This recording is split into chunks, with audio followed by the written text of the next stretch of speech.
ಮಹಾಮಹಿಮ ಪರಮ ನಿರಂಜನ ತ್ರಿವಿಧ ದಾಸೋಹಿ ಜಗಜ್ಯೋತಿ ಬಸವಣ್ಣರ ಅನುಯಾಯಿ ಕಾರುಣ್ಯ ಗಂಗೆಯ ಜನಕನಿಗೆ ಮನುಜ ಕುಲವೇ ಶರಣಾಗಿದೆ. ಅನುಕಂಪ ಸಾಗರದ ಹೃದಯಕ್ಕೆ ದೇವಲೋಕವೇ ತಲೆಬಾಗಿದೆ.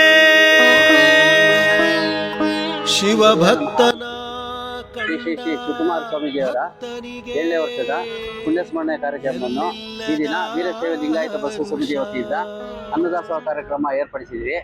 ಇದಕ್ಕೆ ನಾವು ಪ್ರತಿ ವರ್ಷ ಈ ಕಾರ್ಯಕ್ರಮ ನಡೆಸ್ಕೊಡ್ತಾ ಇದ್ದೀವಿ. ಇದು 4ನೇ ವರ್ಷ ಇದು. ಮತ್ತೆ ಈ ನಮ್ಮ ಕಾರ್ಯಕ್ರಮಕ್ಕೆ ನಮ್ಮ ಸಂಘದ ಎಲ್ಲ ಸದಸ್ಯರು, ಎಲ್ಲ ಡೈರೆಕ್ಟರ್ಗಳು ಇದಕ್ಕೆ ಸಹಕರಿಸ್ತಾ ಇದ್ದಾರೆ. ಮತ್ತೆ ನಮ್ಮ ಸಂಘದಿಂದ ವಿವಿಧ ಕಾರ್ಯಕ್ರಮಗಳು ಹಮ್ಮಿಕೊಂಡಿದ್ದೀವಿ. ಮತ್ತೆ ಪ್ರತಿಭಾ ಪುರಸ್ಕಾರ, ಮತ್ತೆ ಈ ಬಡ ವಿದ್ಯಾರ್ಥಿಗಳಿಗೆ ಪುಸ್ತಕ ಮತ್ತೆ ಬ್ಯಾಗು ಕೊಡುವಂಥದ್ದು, ಈ ಥರ ಕಾರ್ಯಕ್ರಮ ಹಮ್ಮಿಕೊಂಡಿದ್ದೀವಿ. ಇದೇ ಥರ ನಾವು ಪ್ರತಿ ವರ್ಷವೂ ಈ ಕಾರ್ಯಕ್ರಮ ಮಾಡಿಬಿಟ್ಟು ಯಶಸ್ವಿಗೊಳಿಸ್ಬೇಕಂತ ನಾವು ಕೇಳ್ಕೊತೀವಿ. ಓಂ ಶ್ರೀ ಗುರುಭ್ಯೋ ನಮಃ. ಈ ಒಂದು ದಿನ ವಿಶೇಷವಾಗಿ ನಮ್ಮ ಹೊಸಕೋಟೆಯಲ್ಲಿರ್ತಕ್ಕಂಥ ವೀರಶೈವ ಲಿಂಗಾಯತ ಬಸವ ಸಮಿತಿಯ ವತಿಯಿಂದ ಅಧ್ಯಕ್ಷರಾಗಿರ್ತಕ್ಕಂಥ ಮಂಜಣ್ಣವರು, ವಿವೇಕ್ ಮಂಜಣ್ಣವರು ಉಪಾಧ್ಯಕ್ಷರು, ಹಾಗೇನೆ ಎಲ್ಲ ಸಂಘದ ಪದಾಧಿಕಾರಿಗಳು ಎಲ್ಲರೂ ಸೇರಿ ಈ ಒಂದು ಬಳಗದಿಂದ ನಾವು ಪ್ರತಿ ವರ್ಷದಂತೆ ಈ ವರ್ಷವೂ ಸಹ ಶ್ರೀ ಶಿವಕುಮಾರ ಮಹಾಸ್ವಾಮೀಜಿಗಳವರ 7ನೇ ಸಂಸ್ಕರಣಾ ಒಂದು ಮಹೋತ್ಸವ ಕಾರ್ಯಕ್ರಮವನ್ನು ಆಚರಣೆ ಮಾಡ್ತಾ ಇದ್ದೀವಿ.